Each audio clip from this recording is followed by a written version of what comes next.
Hi, this is Tim of the 1916 Company. Welcome and thanks for logging on. Today we have a 42mm white gold Lamagna-based elite chronograph showdown.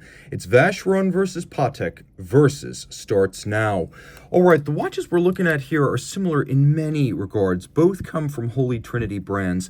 Both hail from Geneva, are made of white gold, powered by highly modified variants of the Lamagna 2310, and of course 42mm being a common size, they fit similarly as well. There's a lot to love here, and a lot of it is mutual, but there are key distinctions. We're going to start with the watch that you're probably less familiar with, which is the Vacheron. So this is a watch launched in 2009. At the time, it was called the Vacheron Constantin Traditionnelle Chronograph, very similar, and the Traditionnelle Chronograph is 42mm in diameter, and yes, it is no longer a Patrimony traditional, it is just the Traditionnelle, because subsequently, when the lines split, the Dauphine-style hands were for Traditionnelle and Patrimony baton hands. So 42mm in diameter, the watch measures 11.1mm thick, and then from lug tip to lug tip, it is 50mm with a 22mm spacing between the lugs. So we're going to throw this watch on the wrist and get a sense of it. It does look awfully large for a dress watch from a Holy Trinity brand, but you've got to remember, this watch having been designed and launched in the 2000s, huge was the look back then. This watch is definitely not huge. It's large, but it's more of a full-size watch than an oversized watch. On my 16cm circumference wrist, you can see how it fits, how it sits. It is broad, though it's not out over the edge of my wrist. You can see that well as I roll down the barrel and show you the clearance on each side. Now, over the top, it does look like it might be a little bit too large, but this angle always exaggerates the width of the watch, and I'm pulling the strap fairly tight. Both of these watches are flat and will fit underneath dress cuffs. The strap here, large rectangular scale alligator leather, a little bit of bolstering, monotone stitch. It is a matte black with a sheer cut side, calfskin on the bottom. You could see the use of curved spring bars. The lugs can be drilled really close to the case for better small wrist fit, no impediment to the motion of the strap. The buckle features Vacheron's well-known Maltese cross motif, and whereas the Patek buckle is a single fold, this is actually a double fold. You can see the Maltese cross motif again inside with both media blast and polish. In my experience, a double deployant clasp is less likely to pinch a small wrist than a single fold. Key difference here between the Patek and the Vacheron is that Vacheron wants extra security against you accidentally, for example, pulling the strap through the buckle, so they use a fixing screw to lock the strap in place once you've sized it down. So that's how that works. It's a little bit different from how things work in Patek land. The watch features a strong and angular set of lugs with a little bit of fluting on the top and the bottom. The case back is coined and recessed. The bezel has a somewhat flat outer step. You can see how the case transitions in a step from its flank to the bezel, which has a little vertical lip, and then it's a very flat conical profile. Both these watches using vintage-inspired rectangular style pushers, Vacheron with the Maltese cross logo on the crown, and then the dial with several different silvers. You can see that we have opaline or frosted silver. We also have directionally grained brushed silver metallic on the sub-registers. Several different silvers used for center dial, the track for the minutes and seconds, then the tachymeter outboard. Both of these watches feature tachymeter scales, kilometers per hour here with base 1000, used to calculate the speed of an object such as a race car over a course. Now these registers feature concentric patterns at their core, and then very delicate and well-detailed calibrations for reading your running seconds or your chronograph minutes. You can see the hands at center are Dauphine and half frosted for better contrast against the dial. You will watch the transition of the minute and the minute register right there, instantaneous jumping. All of the indices feature white gold composition, just like the hands, and they've been faceted, which creates a gem-like twinkling as they move through the light. It is a good-looking watch with wonderful bilateral symmetry. Both these are classical twin-register chronos, doubled-up indexes, or indices, I should say, up at 12 o'clock. And then to make it a little bit easier to read seconds and minutes, you can see we have Arabic numerals inboard of each hour index. So that's how that works. Flip it all over. Vacheron caliber 1141 automatic wind, manual wind with a 48-hour power reserve, 2.5 hertz beat rate. It is adjusted in a chronometer and high horology standard 5 positions. which is really the mark for the highest of high-end watches. 5 or 6 is always what you want to see. We have column wheel with lateral clutch, and the column wheel action is exemplary. A beautifully executed movement. It features some upgrades over the standard Lamagna. So what's changed? Well, for one thing, finish you won't find on any box stock Lamagna 2310. For another, the addition of a lovely black polished swan's neck micrometric adjustment index, an overcoil hairspring, and if you look, you can even see that there is a hairspring guard to prevent the overcoil from getting hung up on the index under conditions of extreme shock, and all this water resistant down to 30 meters. Now you might be noticing that there is no clear Geneva hallmark on this movement. And that's because these watches were not Poinçon de Genève. They were actually beautifully finished with absolutely no concessions to practicality or cost, but for whatever reason, Vacheron didn't seek the Geneva seal on them. When you see the Patek, which is Geneva seal, you'll quickly realize that there's no meaningful distinction between the finishing of these two watches, and in some regards, the Vacheron is actually superior. So let's take a look at the Patek. This is a watch that needs no introduction. The 5070, launched in yellow gold in its initial variant at Basel in 1998. It was built through the end of 2009 in its final variant, which was platinum. The white gold model you see here, the 5070G, this was made from 2002 to 2006, and it's generally agreed that Patek's production capacity was about 250 per metal per year, so I figured there's somewhere around 1,000 of these in the world. Now, when it came out as a yellow gold watch in 1998, it was considered huge, 42 millimeters for a Patek from the 90s. The only thing you could compare to it at the time would have been maybe a Panerai Luminor or a Portugieser. Very unaccustomed, especially as the successor to the long discontinued and quite petite 1463 chrono.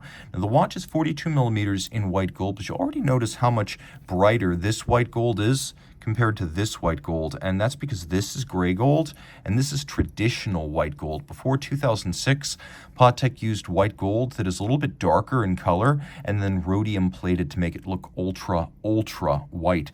In terms of size, they're both 42. This one is a little bit thicker at 11.8 millimeters and then shorter lug-to-lug at 48.3 with a 21 millimeter spacing between the lugs. We're going to throw this on my wrist, which is easy to match to the timepiece. And this watch, though only slightly narrower from lug to lug, looks considerably so. I would say the case looks larger than the Vacheron and the lugs look shorter, and both can be true. You can see down the barrel, these lovely tapered lugs are not only shorter side to side, but because of their curvature and their taper, visually they read even more compact.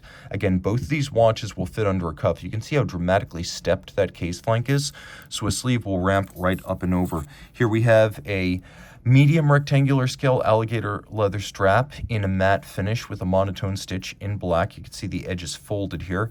Calfskin on the bottom. Patek factory strap. Here we have little pull tab spring bars to pop the strap off the case without tools. And then we have a single folding clasp. You can see that it is made of a warmer gray gold material than the rest of the watch. It's actually a little bit more like the white gold of the Vacheron, so it's interesting that Patek constructed the clasps and the watches differently. Taking a quick look, you have the symbol of the Patek Philippe manufacturer, which is the Calatrava Cross here. This is a single fold. Sometimes the one big up and over of a single fold can actually pinch a small wrist, which is why I prefer the double fold found on the Vacheron, but they're both very nicely made, and they are both friction fit. Please note that the Patek does not feature the screw-fixed buckle arrangement of the Vacheron. This is a conventional pin prong that 95% of the time will hold the strap just fine. Taking a look at the profile, you can see how beautifully the lugs are broken out from the case band. Then there's a fluting on the shoulder of each lug, the lug much more tapered here. Calatrava Cross again, and a pagoda-like stacking of the bezel, which, along with the multiple concentric tracks of the dial, is designed to disguise the disparity between case size and movement size. And the movement is quite compact given the size of the case. Now, the Patek has a much darker gray dial. I'm not going to call it gray. It's somewhere between silver and gray, whereas the Vacheron is much more clearly silver white. There's a little bit more intensity right here. This is standard silver. This is more like silver with muscles, rippling muscles, intensity and strength. Think AMG Alubeam silver or Audi Avis silver. The dial also has a tachymeter. It is also a 1,000 unit base. And then we have several concentric scales from the outside to the inside. Here we have numerals rather than indices, and we have leaf-style hands for the hours and minutes rather than Dauphine. And I can say that the black and gold hands and numerals are easier to read. The sub-registers are not quite as nuanced in that they don't feature as many planes and different finishes and textures, but you can see that they are sectioned from the dial and countersunk. And actually, if you look carefully, you can see that they're less deeply set on their outer edge than they are at their inner edge. So it's almost like the dial has a slope, and these are cut flush into the dial. So a very good-looking watch that uses a lot of tricks of the eye to achieve its beauty in spite of the disparity between case and movement. With the Vacheron, it's a little bit more obvious that the movement's undersized. Now, on the reverse side of the Patek, again, we have the Lemania 2310, but it's been heavily modified. Manual wind, 60-hour power reserve, Gyromax-style free-sprung balance overcoil hairspring. We have a capped column wheel and lateral clutch, 24 pivot jewels adjusted in 6 positions, not 5. And you can see that there are some stylistic differences in terms of how these are finished. You can take a look at the balance cock to see that this one has a swan's neck. This one has a free-sprung regulator. This one has a clutch with multiple levels, the better to set the tension and meshing of the intermediate wheel. You can also see here that the clutch assembly is quite different with a tension spring at its base. There are more adjustments, I would say, on the Patek clutch. As you can see, there are 2 different set screws for adjusting the system, one for the spring and then one which is an eccentric micrometric regulator at the base of the clutch itself. You can see the Patek has 3 interior angles on its chronograph bridge, whereas the Vacheron really only has 1 sharp interior angle, though that one at the center where the V splits is sharper and better defined than the one at the center of the Patek's bridge right there. Taking a quick look, of course, capped column wheel here, whereas here you can actually see the crenellations of the column wheel.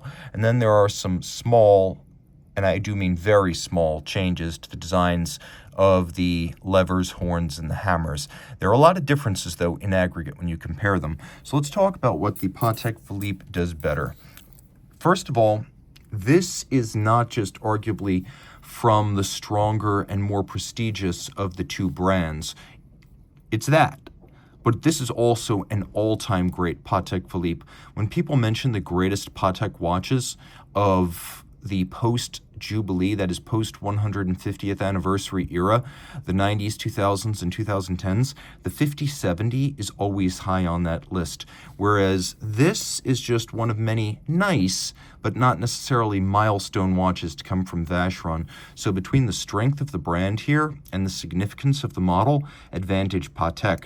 Also, superior movement refinement. Simply put, Patek makes more changes for a greater total impact. Aside from the fact that this is Geneva hallmark and the Vacheron isn't, I don't think that really tells in the way that they're finished. But where things are different, the free-sprung architecture is more robust, sets more precisely, and maintains itself in the face of concussions. Advantage over the Vacheron Mobile Index. We also have a 6-position adjustment on this balance, whereas the Vacheron is just 5. 6 positions gives inaccuracy, no place to hide. Power reserve. This has been modified to have a 60-hour power reserve, whereas the Vacheron has the same 48-hour power reserve as the standard Lemania 2310.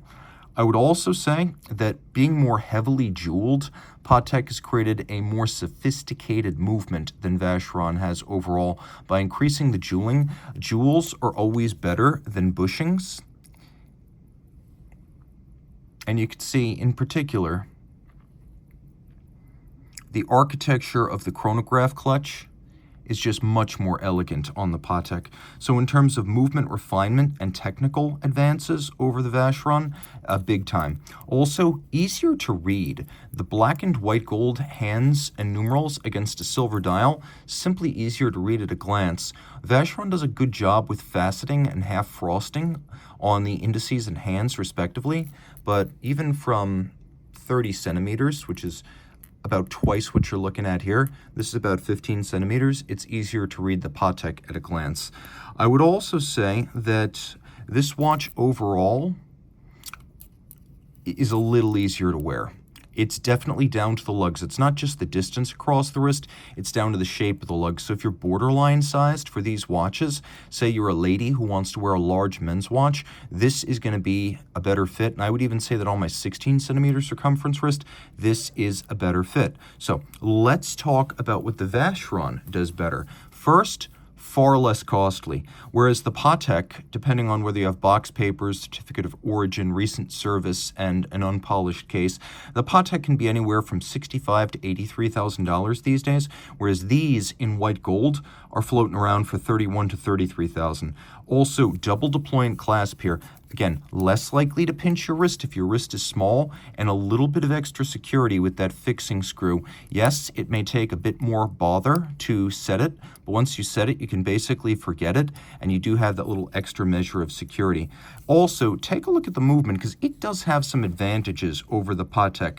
And the first thing I am going to show you is this little, see that little golden needle above the balance?